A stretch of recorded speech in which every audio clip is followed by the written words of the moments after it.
95,000 మంది క్వాలిఫైయర్స్. వీళ్ళ ఏజ్ అనేది గతంలోనే ఒక 2 సంవత్సరాలు ఇవ్వడం వల్ల లాస్ట్ నెలలో క్వాలిఫై అయిన వాళ్ళు ఉన్నారు. ఇప్పుడు 2 సంవత్సరాలు గడిచిపోయిన కాలంలో 4 ఏళ్ళు అయిపోయింది సార్. సో వీళ్ళ ఏజ్ లెక్క ప్రకారం వీళ్ళ ఏజ్ అయిపోయి 4 సంవత్సరాలు అయిపోయింది సార్. ఇప్పుడు వీళ్ళని మనం సెలెక్ట్ చేయాలంటే మీరు 5 ఏళ్ళు 6 ఏళ్ళు ఇవ్వడం వల్ల ఎవరెవరో చాలా పెద్ద క్రౌడ్ వచ్చేస్తుంది సార్. అది వీళ్ళు ఎవరికి ఇష్టపడరు. సో నేను కోరుకునేది ఏంటంటే ఈ మామూలుగా 28 ఉంటుంది కాబట్టి మీరు ఎంత ఇవ్వాలనుకుంటున్నారు 2 3 అది మీ ఇష్టం సార్.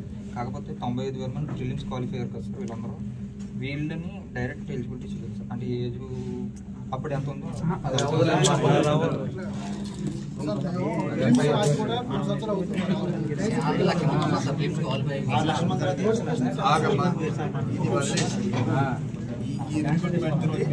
అలా పక్కన బాధ వాళ్ళు ఫ్రెష్గా ఒక 6,000 7,000 ఇది కొట్టేసేయండి.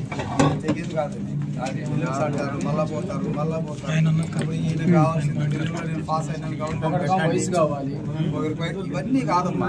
జనరల్ ఇది ఒక వ్యక్తిగతమైన ప్రయోజనాలు కాదు, అందరి ప్రయోజనాలు